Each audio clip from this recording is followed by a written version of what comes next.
Welcome back to the Titanium Hangar. This is Mike. Today I want to talk to you about why collecting modern kind of sucks in 2024. There's a whole lot of reasons we're going to get into talking about this, but if you've watched my channel at all, then you kind of know that I collect about 80% of my collecting is vintage, and I try to put together vintage collections and then showcase Retro Wednesday vintage collections and go into maybe some other reviews and stuff. But the modern stuff is really intriguing. For a while there, I actually stopped collecting vintage because the modern stuff is so good. It looks so perfect, like you'd expect it to look, or you'd want it to look, and that made me give preference to modern collecting. So I do collect both, but 20% modern, 80% vintage, and I gotta say, 2024 looks like it's gonna stack up to be a rough year for collecting for a lot of reasons. Even though there's gonna be some good to it, I'm gonna get into why it's rough and why it's gonna suck coming up.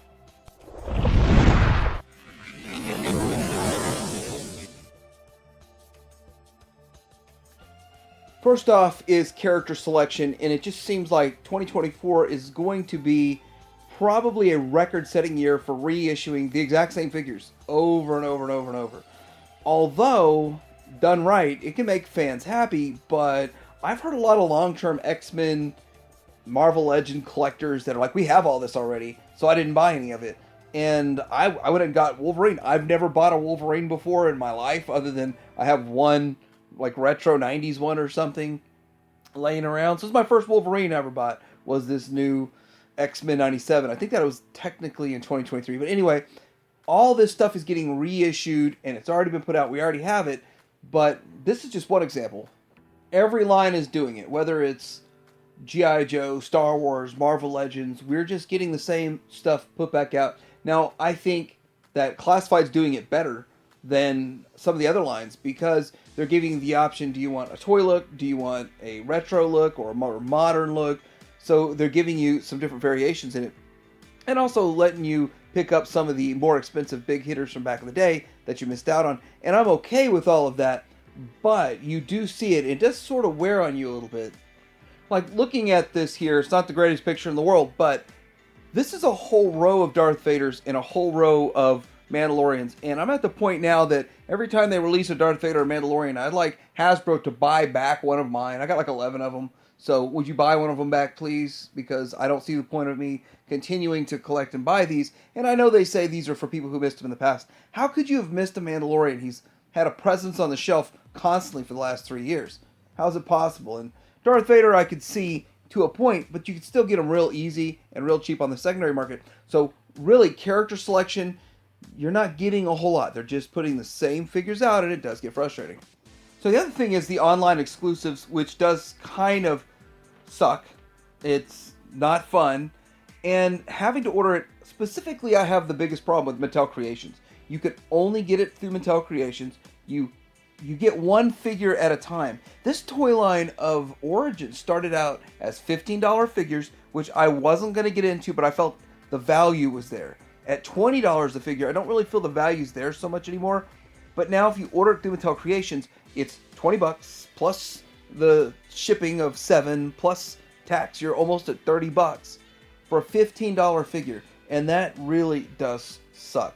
And then a lot of the exclusives, sometimes they sell out, sometimes they don't sell out, and then you have to watch them go on clearance. But we'll talk about that a little more here in a bit. But online exclusives really do suck. And then the fact that you're forced to, if you want to collect Origins, it's get it through Mattel Creations or don't get it at all. And they're doing that with every company. Every company's doing it with their respective toy lines. But when it comes to this, it just stands out and frustrates me with Mattel Creations the most.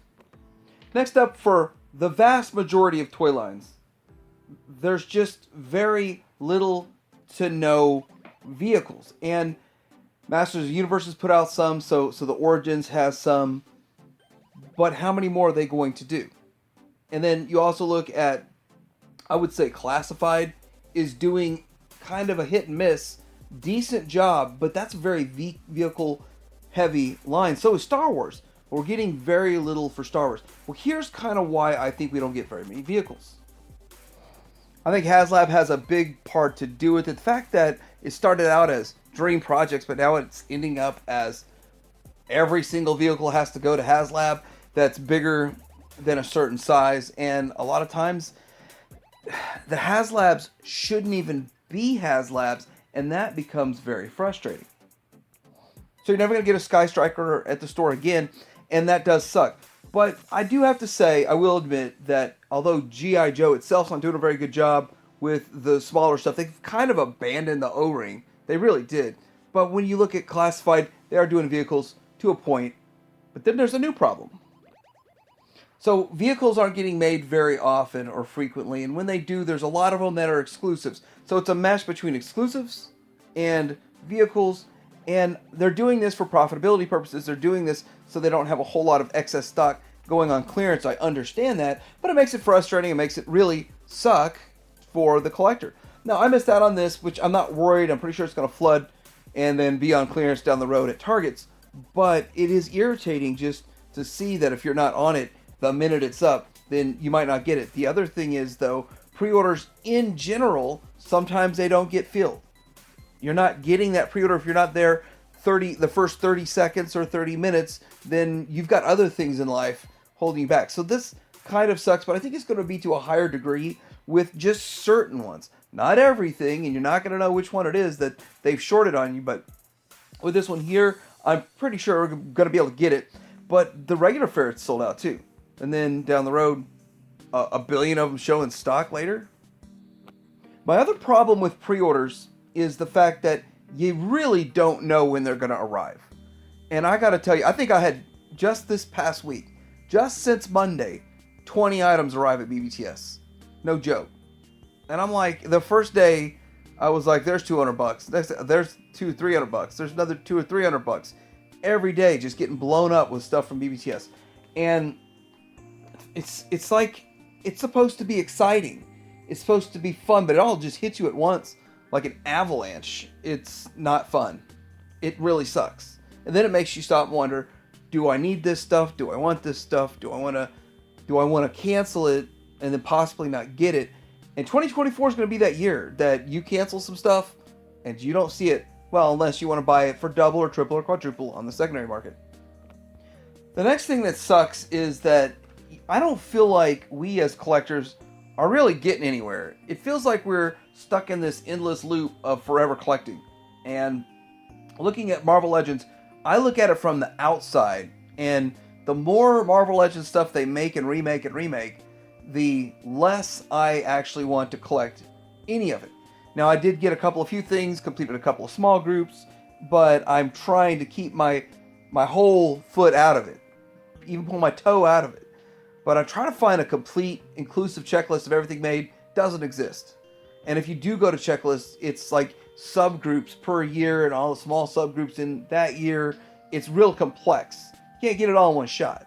And that's kind of scary how much they've made. Which makes me wonder about the future of G.I. Joe, future of Star Wars, future of all of these lines. How many figures will there end up being at the end? 3,000, 5,000, forever collecting? Will there ever be an end? Will there be ever a complete set? Gets back to my vintage collecting, where I collect vintage and I'm perfectly happy with completing one of everything that's out there, or maybe three of everything that's out there, and then stopping and not having to buy anything else again, but still enjoying that collection. And I would like to know that there's some sort of end in sight. The forever collecting makes me want to almost stop collecting if I feel like I'm not getting anywhere. But I still enjoy certain things, and I think I found out how to survive the forever collecting frenzy. I believe in buy what you like and then just skip out on everything else. I know a lot of, say, Joe classified collectors want to be 100% completists, and that is eating them alive. But the fact that I've got holes in my collection where Hasbro just didn't let me buy it, Motu Origins, I got holes in Motu Origins, they didn't let me buy it, makes me kind of exhale and know I don't have to be a completist, and I can start missing more and more and more of these and not have a problem. So that's kind of my mentality on this forever collecting. But don't get me wrong, we're stuck in this long cycle of forever collecting these toy lines, and there's not going to be an end. And when there is an end, it'll get rebooted somewhere. So I want to talk a little bit about price, and I was, this is one of my older pictures actually, but I was at a GameStop and I was looking through and I found an old Yak Face figure, which I guess they reissued it. I don't even know. Maybe it was an old one from 2 years ago, or it was a reissued one, but I don't know. So I found a yak face, but they wanted $17.99 for them, and that's vintage collection, not the retro. If it was retro, I'd have bought it right away, because I'd like to have a loose retro, but you can't get it that way. Anyhow, price really is killer. $25 for the average 6-inch figure, $17 for these vintage collection. And retro is $12. So I think that's the pricing structure for everything everywhere else. And then if you go online, add $1 to it for everything on some of these online sites. So it's not so much fun anymore because of the price. And you start adding it all up in your head, and it's like 4 figures is over $100, $108. That's not fun. That sucks.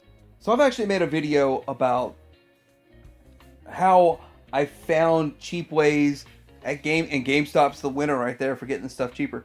I found cheaper ways to get the stuff cheaper, and I try everywhere I can, but sometimes you just don't find those avenues, or don't have my $5 coupon ready just yet. It's got 2 more weeks, but still, I'm trying to do the best I can to be fiscally responsible with all this stuff. But $25 makes me want to stop collecting certain lines, or pass on it, or wait, play that Russian roulette, that what is it, chicken? It's clearance chicken. Will the clearance chicken work? And that's the weird thing, because you never know what's going to show up at Ross Nolly's, all those kinds of things. But with this price, I want to get into this too. The higher the price goes, the more it could fall, or the further it could fall. Meaning that when you start seeing clearances, you think about $25, and generally Target will do theirs to 70% off. So 25 times 0.3 equals $7.50. So if Target clearances their stuff out, they can usually go to 70 pretty quick, and you can get it for that price. Sometimes, but not all the time. We did see a lot of the Master of the Universe stuff that was originally 30 dropping to around $9, but now we're seeing some of this stuff going to $5. A vehicle that would have been $40 back in the day is now easily $100 plus, and I'm not okay with that. First of all, I don't care about this vehicle at all personally, and for $100, I absolutely don't want to buy it. At $40, I would have considered it. At $100, it's a no. I'm sure there's people out there that love this, and they're going to get mad at me for saying that, but I just don't care about it. And why don't I care about it? Well, probably because it's not associated with any of the lore that I care about. But what's happened to our beloved media and our beloved lore? So I'm really not going to go deep into what's happened to our media and our lore, but I found this picture, thought it was really funny, and I think it really does sum up Disney, Star Wars, and I guess what Disney's done to everything, that every franchise that they have. So I don't really have to say anything, because have you ever heard the phrase, a picture's worth 1,000 words? I think this sums it up. Which, in turn, leads us right back to the very beginning of my list of why it sucks in 2024. These are older figures, by the way, but we're going to get more stuff like this that doesn't matter. Character selection, the first point. So anyway, let me know what you guys think about this. Do you think 2024 is going to be a sucky year for modern collecting? Or do you think it's going to be a good year? Am I looking at it all wrong? Am I just looking at the negatives and not counting the blessings? Because you know what? Most people tell me the blessing of 2024 is this year, that they're not going to buy much, they're not going to spend much money. And that's a fact, Jack. Anyway, let me know in the comments below, like, subscribe. Hanger out.